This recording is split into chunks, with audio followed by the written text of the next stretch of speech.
So, what is going on YouTube? This is Sam from TeamSamuraiXi here, coming to you guys with my Lightsworn deck profile for the November 2015 ban list. So, hope you guys enjoy this deck profile. And first and foremost, guys, I just wanted to apologize to you guys for not getting this deck profile to you guys as fast as possible. Let me tell you guys, this is the deck that I actually stress on the most when making the deck profile. Is because, you know what, I want to change Lightsworn to basically compete with today's meta.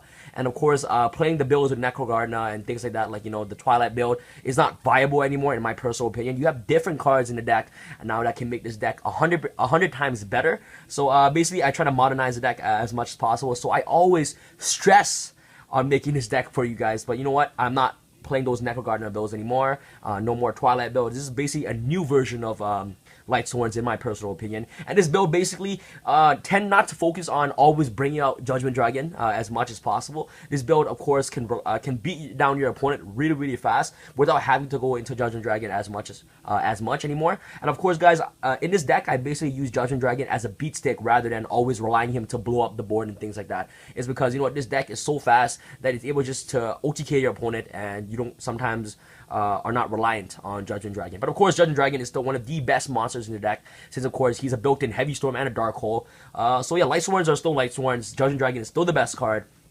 But this deck has evolved so much, you don't really need to rely on JD as much anymore. So I hope you guys enjoyed this deck profile, and as I progress through the deck profile, I'll be explaining to you guys all my card choices I've decided to play in the deck and the reasons why I play them. And without further ado, let's get started with this Lightsworn deck profile, guys. I just hope you guys enjoy, and I'm sorry guys again for not posting this deck as fast as possible. So without further ado, let's get into the deck. Okay, start off with the monsters. You play a triple Judgment Dragon. This card is very self-explanatory. He basically pops the entire board, and you guys all know what JD does, and it's of course a free 3000 beat stick on board. So Judgment Dragon is absolutely amazing. Next, of course, you want to play 3 Raiden, Hand of the Lightsworn. This card is absolutely amazing. You want to see Raiden in your hand as much as possible. That's why I maximize playing 3 Raidens. Basically, he's a miller on your main phase, and of course he mills two at end phase, so he basically mills 4 cards during that turn. So you want to mill, so you want to get your cards to the graveyard as much as possible, so you always want to see a Raiden in your hand. Next, we play triple Lumina, the combo piece of the deck, Lumina and Raiden, great combo plays. So yeah, so Lumina and Raiden, really great. Double Lila for she's your backward destruction, and of course, she serves as another name in the deck. That's what I like about Lila. Really good. I always like to play 2 Lilas. And next, you play Double Wolf. Okay, guys, I see a lot of deck profiles, they play triple Wolf, and I don't understand why you play 3, to be honest. You can always get him to the graveyard with, of course, by milling, and definitely that's all luck-based. But of course, you get him to the graveyard with, of course, Foolish Burial and things like that. So I only like to play 2 Wolves. Playing 3 Wolves is so cloggy, guys. I hate... Let me tell you guys, let me emphasize on the word hate. I hate seeing Wolf in my hand. It's the worst feeling ever. Most of the time, let me tell you guys, if I see Wolf in my hand, I usually lose, unless I have a Lumina to discard the Wolf or things like that. But you know what? You don't want to see Wolf in your hand, and of course, you do play a Felice. So it's basically playing like 3 Wolves in the deck already. So these cards you never want to see in your hand. So yeah. Only 2 Wolves and 1 Felice in my personal opinion. And of course, these guys always serve as a name for Judgment Dragon. And next off to the Double Wolf, and with the 1 Felice, you play, of course, the 1 Minerva and the 1 Gareth for the names. Gareth and Lumina are still disgusting combo piece that you can do with the deck. You know, Lumina and Gareth, the old school combo plays where you get to draw tons of cards by milling with Gareth and milling with Lumina and things like that. So it's pretty good. So these are all the names you play for the Lightsworns. You play 7 names, and I do not recommend playing any less than 7 because you want to get your names to the graveyard for Judgment Dragon as much as possible. So 7 names in the deck is really good enough. Don't play Jade, don't play Aaron. Those are really slow in the deck now. You want to play. You want to basically make this deck really fast to adjust into today's format. So I do not recommend playing the Aaron or the Jane or the Arcus, is because I feel like those are outdated cards, and these are only names that you need in the deck. So yeah. That's pretty much it for our Lightsworn engine of the deck. That's pretty much it.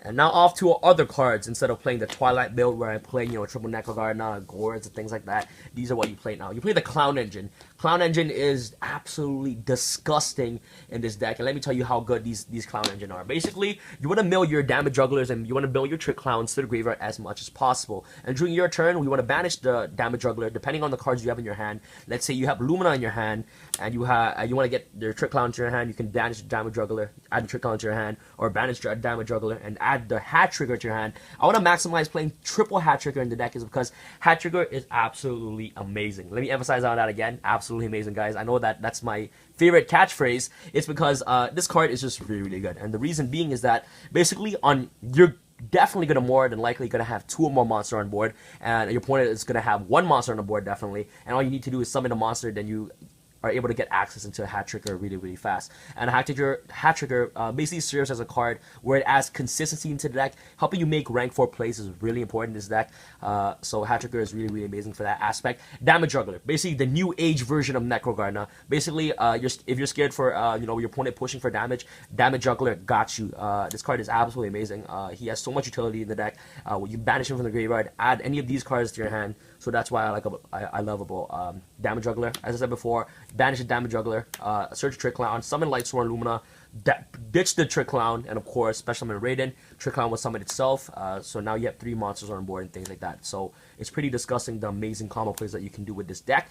And I do not recommend playing triple Trick Clown in the deck, and the reason being is that let me tell you, Trick Clown can get cloggy in your hand. And of course, guys, you can always bring back Trick Clown by, of course, searching it with Damage Juggler from your deck to your hand. And also, you have Norden to bring him back. So Trick Clown is really good in that aspect. And I don't recommend playing 3.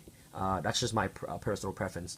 But yeah, if you guys want to play 3, you guys can go ahead. But that's for the Clown engine of the deck. And of course, you mill insanely with this deck, and especially when you mill Trick Clown and mill Performance Damage Juggler, it's absolutely disgusting the amount of combo plays that you can do. And so on. So yeah, that's pretty much it for our Clown engine. Next, you play, of course, for your graveyard utility. You want Jet Synchron and 1 Glow Bulb. This card are absolutely amazing. Basically, against the Cosmo matchup, you want to maximize your chances of going Trishula as much as possible. And let me tell you, this deck is so crazy by making Trishula. You guys can easily make it, Glow Bulb, Jet Synchron, and 2 level 4s, which are more than likely going to have on the board. You have Hat Trigger and things like that. So level 4s, level 9 synchro, such as Trishula, is really accessible in this deck. So Jet Synchron and Glow Bulb, amazing. Next, you play, of course, the one Nefarious Archfeet Eater. This card is absolutely amazing. What basically his effect is that if you control a Spellcaster monster, which all these guys are Spellcaster, including Lumina, of course, you can special summon this card from your hand. And basically, during your opponent's end phase, if this card is in your graveyard, you can destroy 1 monster you control to special summon this card from your graveyard. So the second effect is gorgeous. Basically, what you can do is that you can destroy your own Trick Clown, special summon him back, and then you special summon the Trick Clown, so you basically have an instant rank 4 already. So it's pretty disgusting. The Nefarious is really, really good in that aspect. Only 1 because you can always revive him back, so that's what I like about Nefarious. Really, really amazing. Next, you play, of course, double Gigabyte because it's a free summon, and you're more than likely going to have spellcasters on board most of the time. So Gigabyte is amazing, and of course, he's a reptile, so he serves as a utility card for King of the Pharaoh Imps. So Gigabyte is absolutely amazing in that purpose. Really, really good. Rank 4 spam is amazing. And last but not least, I play double Goblinberg in the deck. And shoutouts to Jamie the Kid 00. I was watching his deck profile, and this card is absolutely amazing. I understand his concept where, you know what, this card is basically a free summon for your combo plays. He basically unclogs your hand. So that's why I like about Goblinberg. Basically, if you have dead cards in your hand, such as Trick Clown, things like that, you can always summon the Goblinberg, summon the Trick Clown, go into your rank 4 plays, and things like that. Goblinberg is amazing, and of course, the extensive combo plays that you can do with Goblinberg and Lumina is really crazy. You know, summon Goblinberg, summon Lumina, defense mode, activate Lumina's effect. Let's say you have a Trick Clown in your hand, discard a Trick Clown, special summon the Raiden, and things like that. So, the great combo plays that you can do. You basically, get 3 free monsters on board, and of course Trick Clown will activate, special summon Trick Clown, and of course, let's say you have, for example, a Glow Bulb in your graveyard, special summon Glow Bulb. At this point, you can make a Trishula for free, so crazy combo plays and things like that. So, Goblinberg is amazing for that aspect. So, yep, he basically serves as a purpose to unclog your hands. So yeah. Pretty much it for our monster lineup, guys. That's pretty much it. And I do not play Honest because, to be honest, guys, Honest is really slow in the deck. You do not need Honest to win games in that, guys. Most of the time, you're going to go overlay into your XYZs, and most of your XYZs aren't light anyways. And you basically, most of the time, let me be honest, during your end phase, you're not going to have a lot of Lightsworn monster on board because you're going to overlay and things like that. And Honest is just really slow. You don't want to be holding an Honest in your hand, waiting for your opponent to attack. So I don't recommend playing Honest in the main deck. But if you guys want to play Honest, you guys could definitely try to incorporate Honest into the deck. But since the deck is so fast, let me tell you, you do not need Honest in the deck. That's just my personal preference. But yeah, I'm sorry, Honest. And of course, now off to our spells, you play triple solar recharge in the deck. I know that this is not an English solar recharge, but you know what? I just want to show it as an extra copy because I do not have a third one, so might as well show you this Korean solar recharge. So triple solar recharge in the deck, absolutely amazing. Basically adds consistency into your deck and knows the cards you want and adds the cards to your hand. Yeah, so solar recharge is amazing. Double instant fusion. This card is absolutely amazing with Norden. Norden is one of the best utility cards in the deck, and especially if you can go Mist Dweller against Cosmos, you might as well extend your hand and say GG. Because his deck is just so fast, break spam monsters. You go Norden, Abyss Dweller, things like that is absolutely insane. So instant fusion is great for that, and of course instant fusion helps make Norden, and Norden can help you make crazy level 8 synchros or level rank 4 XYZ. So instant fusion is really good as that aspect. Next you play double charge. Amazing, you guys don't know what charge does. Search the monster. Next opt for 1-ups, you play 1 foolish burial, 1 soul charge, and last but not least, 1 reinforcement of the army. Since you have 5 targets in the deck, you have triple Raiden, of course, double Goblin Break in the deck, so reinforce of the army just adds a little bit more consistency into your hand. So that's pretty much it for our spells. No traps in this deck. This is all like basically a monster heavy base deck. Pretty crazy. Now off to our side deck. Okay, side deck, guys, is really up to personal preference, but I'll show you guys some of the cards that you guys can play in the side deck. So yeah, start off with the monsters. You play the 1 Chimera Tech and double Cyber Dragon. If you guys definitely have Cyber Dragon Core, definitely play triple Cyber Dragon Core instead of Cyber Dragon. This is because, this deck mills a lot, so if you mill a Cyber Dragon Core, you can banish it, special summon another core from the deck. Then you can basically go into Chimera Tech by just swapping their entire Cosmo board. So if you guys have that, you guys can definitely replace it with Cyber Dragons. So double Cyber Dragons. Double Honest, if you guys don't like maining the Honest, since I don't like maining the Honest, I would just like to side the Honest so you guys cannot hate on me. Because some of you guys may hate, oh my god, this guy does not play Honest in the deck. But trust me guys, you guys can try the deck. Honest is not needed in the deck, in my personal opinion.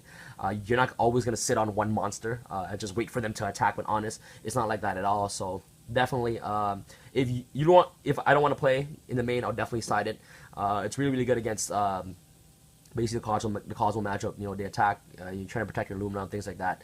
You basically Honest your opponent. So Honest is an alright card in the side deck, but wouldn't recommend playing it in the main deck. Double Iron Wall, double DNA Surgery, Managed Specters, double Breakthrough Seal, since you can easily mill this, and it's for rogue decks.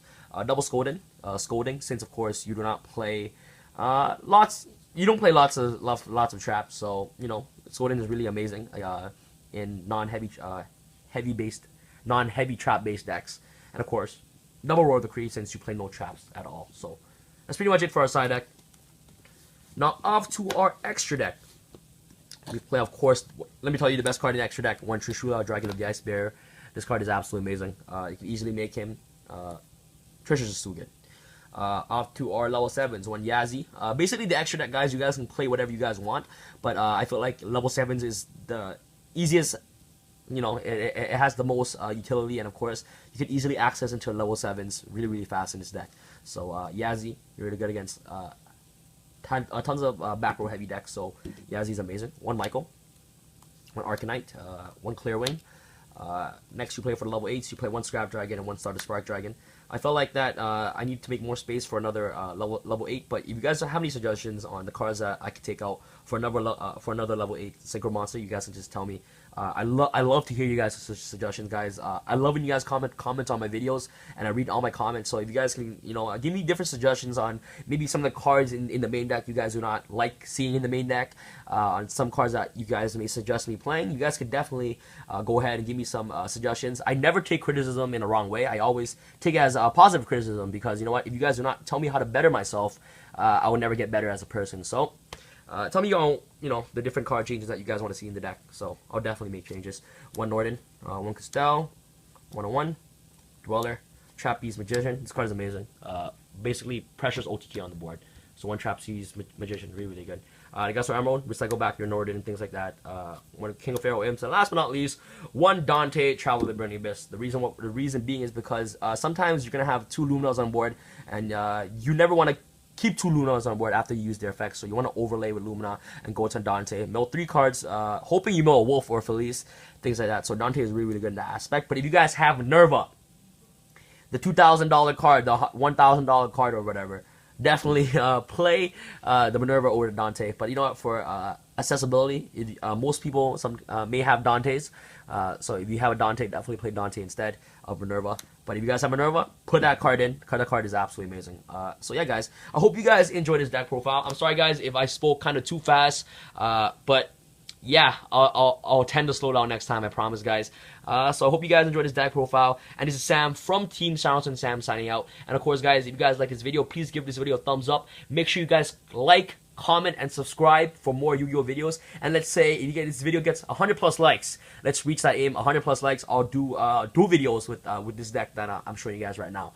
And this is Sam from Team SamUraiXi, Sam signing out. Peace, and don't worry, guys, the Gear deck profile is coming right after this one. Peace out, guys.